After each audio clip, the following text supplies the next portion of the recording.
We all know Resident Evil 5 Unprofessional is no joke, but what if we up the ante? It was 2009. Some type of infection was hitting Africa. Men, women, and children were all dying. In fears of this becoming a global pandemic, the BSAA sent its top agent, Golden Boy Chris Redfield, accompanied by another BSAA agent, Sheva Alomar, both only equipped with stun rods. Chris and Sheva are about to embark on a mission that's going to make them both feel real expendable. We meet up with the local arms dealer, who reminded me quite a lot of someone. Anyway, as Chris and Sheva start heading across town, it gives me time to explain the rules. Stun rod only. Now obviously there are sections of the game that require a ranged weapon, but for that we're just going to be using grenades. No skipping. No shortcuts, no cheating. This means the animal health sign grenade bounce and everything else. No buying anything. No health items, no armor, nothing. And we're back. We decide to cut through someone's home without knocking.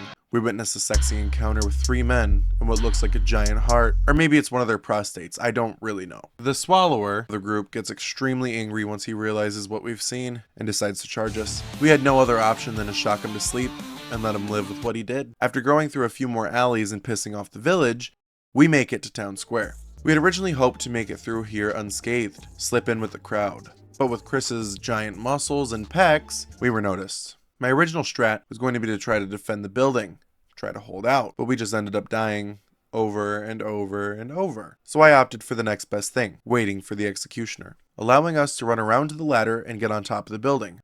Thank fuck the executioner can't get up here. Our air support took out the gate, keeping us trapped in town square. We push ahead. We find another American, a young blonde girl who is quickly yanked back and most likely forced to swallow another man's heart. Or prostate, it's still really unclear. She's fine, but immediately starts trying to make out with Chris, so we put her down anyway. We move ahead, now finally reaching the checkpoint where we were supposed to meet up with the team, but they're not here. We find them absolutely massacred, but no swallowing prostates, so it's not the worst way to go. So after finding our team, we move on to the basement. And there it was. A giant tapeworm turned black from consuming all of the villagers' fecal matter. It was a giant shit eater. It's easily defeated by cooking it to death. I don't know if you've ever smelt burnt poo, but it smells like a dead hooker left in a plastic garbage bag in the trunk of a car in approximately 98-degree weather. After riding the elevator up and realizing there's no backup coming, we decide not to give up. Sheva and I can do it. Even if we only have 2 shocky dildos, we can finish this mission successfully. We fight through a whole other section of enemies on top of shipping containers and the first interactions with rabid puppy dogs. We handled them with ease. Now this is the part of the game where grenades are going to come in handy. Obviously our stun rods aren't going to be able to pop the gas tanks, killing the driver. So instead, we use a grenade and run past all of the angry trolls on the bridge. Once again, faced with dogs, we fuck them up. Now we're on to the waterfront village.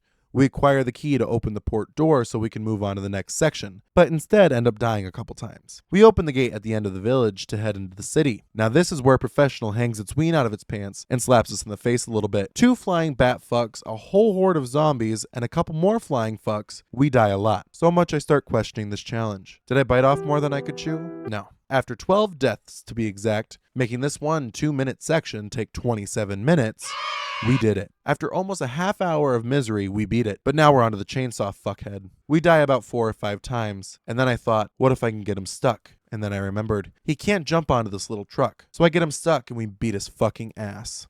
The next section is the train station. You'd think the dogs would be the problem, which, I mean, of course they were, but the people in tripwires were actually the worst. The crossbow dick lickers would shoot us as soon as we get up the ladder, but even if we evaded them, we were stuck with the tripwires. Now usually you'd shoot the tripwires to not get yourself fucked in the minecart, but since all we have are a couple of shiny sticks, we couldn't do it.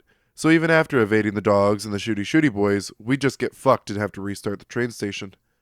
I seriously thought this was impossible, until the game finally took pity on me.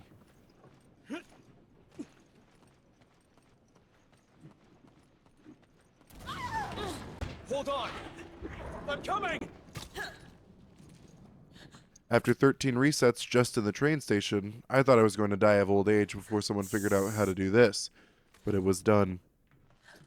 Now we're on to the mines, which were honestly too easy to even include in this hangnail of a video, so we're going to leave that out. We find out exactly where Irving is heading, so poo-poo smelly villages, here we come. Except, we have to go through Dynamite Valley before we make it anywhere near. And let me tell you, chaos ensued. We ran out of herbs in the very beginning and were stuck, running through dynamite and arrows flying at our heads with no health. But we beat them. Now we're on to Miss Bat Tits, which honestly it wasn't much of a boss fight. It was just kind of M1 simulator.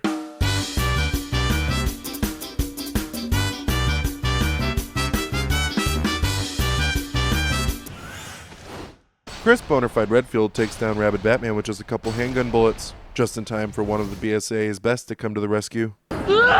Now in the Marshlands, we have to find 4 stone puzzle pieces to open a door on one of the islands. This section is a lot of running, boating, and gathering. Nothing really too hard for Stun Rod only.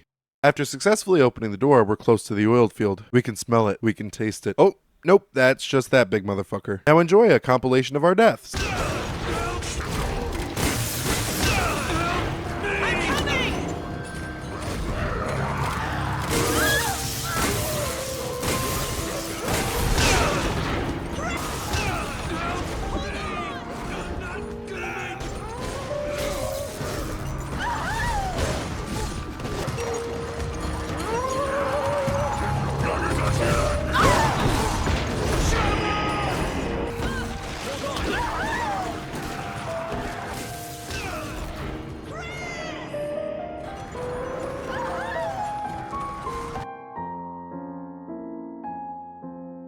I know it looks like we have no idea what we're doing. Truth be told, we didn't. I've never done a challenge in a video game, let alone a challenge that made me want to crawl in bed and sink straight into the depths of hell. But something finally clicked. It was like someone finally turned on the light. What if I distracted them just long enough for Sheva to turn the crank and lift the bridge? In theory, I'd get across, and those huge people snappers would fall to their deaths behind me. There was only one way to find out.